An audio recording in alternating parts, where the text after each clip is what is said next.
All right, I'm here with the man of the hour, Joe Schilling. Joe, what a boring fight. I know, right? I mean, you really had to end on such a whimper, you know what I mean? I know, right? I wish I would have brought some fans with me this I know. Okay, but seriously, great fight. What did it feel like to hear all of those people chanting your name? It was pretty incredible. When they started chanting USA, it was a real boost. You know, it felt like a Rocky movie. I think that's every kid's dream. I couldn't, you know, I can't even put into words what it felt like. Because here's my thing. They tried doing USA chants all night. They couldn't get one going at all. It almost became ironic, like USA. You get in there, people are actually chanting USA. Like, actually chanting. So, walk us through it. At what point did you know you actually had this? After I dropped him in the second round, I saw how rocked he was.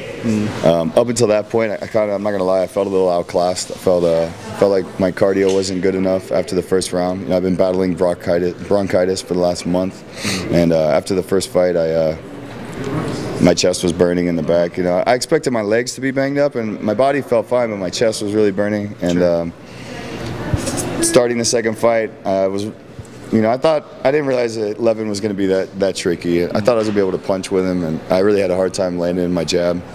And after I dropped him in the second round, I was like, wait a second, motherfucker, I deserve to be here. I can knock, this fool's not, you know, he's not invincible. Yeah. So I tried to finish him. He did a great, you know, he's got a ton of experience. He tied me up well and stalled out until he was sharp again. And then third round I thought was really close.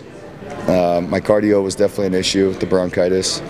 And then fourth round, I thought, you know, if I use my kicks a little more to set up my hands and my help, and it did. And then he ended up kicking back with me, which is kind of what I wanted. You know, in the first fight, the guy kicked with me, and I caught his leg and swept it, and that broke his confidence. And then when Levin did it, when I caught his leg, I just let one right hand go, and you know, I don't know. I guess he's complaining that it wasn't a knockdown, but my hand still kind of hurts from it. I know it was solid. It was just silly, you know. So can you put into words now that we actually can verbalize this? What happens when they tell you, guess what, round 4? Oh my God, dude. That sucked. Because my cardio was already an issue because of the bronchitis. My chest was already burning, and they were like, fourth round, and I was like, fuck, you know. And my manager and my coach, they were both like, you know, you got to dig deep. Like, right now is the time, right? You can't even think about anything else. Like, right now is all that matters. For $150,000, you got to dig deep, Joe, and you got to do it. And you know, I tried to really bomb with him. You know, we had a lot of fun in the beginning of the fourth round.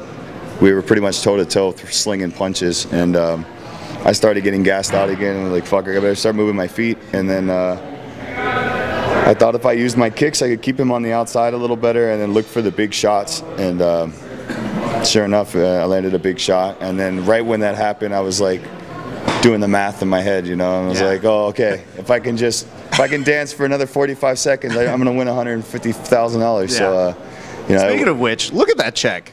Yeah, man. You're not folding that check, are you? No. Do you know where you're supposed to endorse it? I'm hoping they give me a little one, right, Mike? They're going to give me a smaller one, so I'm going to hang that one on the wall. Okay. Because I don't know what you do with that check. It really sucks if this is all you get. I mean, yeah, that's going to really blow. I mean, don't fold it, don't endorse it. I might just keep it in my car like Happy Gilmore. I figure in another like 3 years I should have like a whole stack of them, so that'd be cool. I guess my biggest question is, you know, you just talked with us Monday, and I don't want to take any credit for your win, but I'm going to. Oh, of course. So how much of that money is going to Verbal Tap Podcast? No. Are you sure? Yeah. All right. I had to try. Hey. But I am on your show endorsing Verbal Tap Podcast, which is the best podcast on the planet. Make it more believable. Verbal Tap Podcast, the best podcast on the planet. Good enough. Joe, thank you so much. I know you got to get out of here. Appreciate your time, man. Congratulations, and thank you for a wonderful fight.